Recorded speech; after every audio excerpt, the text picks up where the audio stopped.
আসসালামু আলাইকুম। আজকের আয়োজনে থাকছে বিভিন্ন দেশের সীমারেখা নিয়ে কিছু গুরুত্বপূর্ণ আলোচনা। আপনারা পুরো আয়োজনটির সঙ্গে থাকুন। সীমারেখা সংক্রান্ত কোনো প্রশ্ন আসলে যাতে আপনি সঠিকভাবে উত্তর দিতে পারেন, তার জন্য এই একটি ভিডিওই যথেষ্ট। লাইন অফ কন্ট্রোল যে দুটি রাষ্ট্রের সীমান্তবর্তী রেখা চিহ্নিত করে। লাইন অফ কন্ট্রোল ভারত এবং পাকিস্তানের সীমান্তবর্তী রেখাকে চিহ্নিত করে। মেক্সিকো এবং যুক্তরাষ্ট্রকে বিভক্তকারী সীমারেখা কোনটি? মেক্সিকো এবং যুক্তরাষ্ট্রকে বিভক্তকারী সীমারেখা হচ্ছে সনোরা লাইন। উত্তর এবং দক্ষিণ কোরিয়ার মধ্যকার সীমারেখা হচ্ছে কোনটি? উত্তর এবং দক্ষিণ কোরিয়ার মধ্যকার সীমারেখা হল 38তম অক্ষরেখা। যে রেখা উত্তর এবং কোরিয়াকে দ্বিখণ্ডিত করেছে, একই প্রশ্ন। 38 ডিগ্রি সমান্তরাল রেখা উত্তর এবং দক্ষিণ কোরিয়াকে বিভক্ত করেছে। ডুরান্ড লাইন কি? ডুরান্ড লাইন হচ্ছে পাকিস্তান এবং আফগানিস্তানের মধ্যবর্তী সীমারেখা। অর্ডারনিস লাইনের দ্বিতীয় বিশ্বযুদ্ধের পর জার্মানি এবং পোল্যান্ডের মধ্যে নিরূপিত সীমারেখা। প্রশ্নটি আবার পড়ছি, অর্ডারনিস লাইনটা কি? অর্ডারনিস লাইনটা হচ্ছে দ্বিতীয় বিশ্বযুদ্ধের পর জার্মানি এবং পোল্যান্ড একটা সীমারেখা দ্বারা বিভক্ত হয়, এটাই হচ্ছে অর্ডারনিস লাইন। র্যাডক্লিফ লাইনটা কি? র্যাডক্লিফ লাইন হচ্ছে 1947 সালে উপমহাদেশ বিভক্তির পর স্যার সাইমন র্যাডক্লিফ কর্তৃক ভারত এবং পাকিস্তানের মধ্যে চিহ্নিত সীমারেখাকে বলা হয় র্যাডক্লিফ লাইন। ম্যাকনামারা লাইন যুক্তরাষ্ট্র কর্তৃক সাবেক উত্তর এবং দক্ষিণ ভিয়েতনামের সীমান্তে নির্মিত বৈদ্যুতিক বেষ্টনী।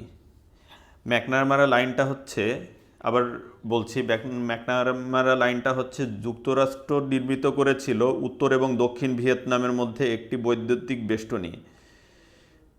দুই ভিয়েতনাম এক হওয়া যাওয়ার পরে এই বেষ্টনীর এখন আর কোনো অস্তিত্ব নেই। চিন্তা করতে পারেন, দুইটা দেশের সীমান্তে বৈদ্যুতিক বেষ্টনী ছিল।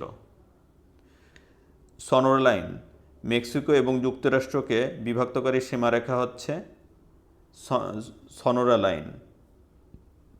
লাইন অফ কন্ট্রোল হচ্ছে ভারত এবং পাকিস্তানের সীমান্তবর্তী রেখা হচ্ছে line of control. Blue line হচ্ছে লেবানন এবং ইসরায়েলের সীমান্তবর্তী রেখা। বার্লেভ লাইন হচ্ছে ইসরায়েলে অবস্থিত পৃথিবীর অন্যতম সুরক্ষিত প্রতিরক্ষা ব্যূহ। এটিকে বলা হয় বার্লেভ লাইন। 24তম উত্তর অক্ষরেখা। 24তম উত্তর অক্ষরেখাটা হচ্ছে ভারত এবং পাকিস্তানের মধ্যে সীমানা নিরূপণকারী রেখা। তিয়েন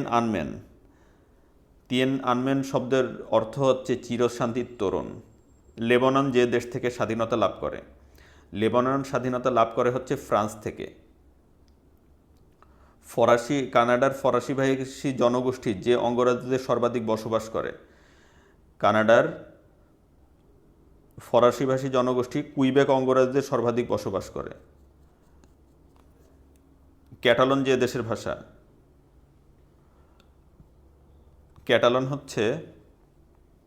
ক্যাটালন বা কাতালান এটা হচ্ছে স্পেনের ভাষা। সেনেগাল যে দেশের উপনিবেশ ছিল? সেনেগাল হচ্ছে ফ্রান্সের উপনিবেশ ছিল। মিশর যে দেশের উপনিবেশ ছিল? মিশর হচ্ছে ব্রিটেনের উপনিবেশ ছিল। আফগানিস্তানের রাজতন্ত্রের অবসান ঘটে কত সালে? আফগানিস্তানের রাজতন্ত্রের অবসান ঘটে হচ্ছে 1973 সালে। ব্রিটেনের যে পদ্ধতির সরকার বিদ্যমান? ব্রিটেনে হচ্ছে শাসনতান্ত্রিক রাজতন্ত্র বিদ্যমান। সাংবিধানিক রাজতন্ত্র নাই যে দেশে? সাংবিধানিক রাজতন্ত্র নাই হচ্ছে ব্রিটেনে। ভারতীয় লোকসভার নির্বাচিত সদস্যের সংখ্যা কত? ভারতীয় লোকসভার নির্বাচিত সদস্য সংখ্যা হচ্ছে 543।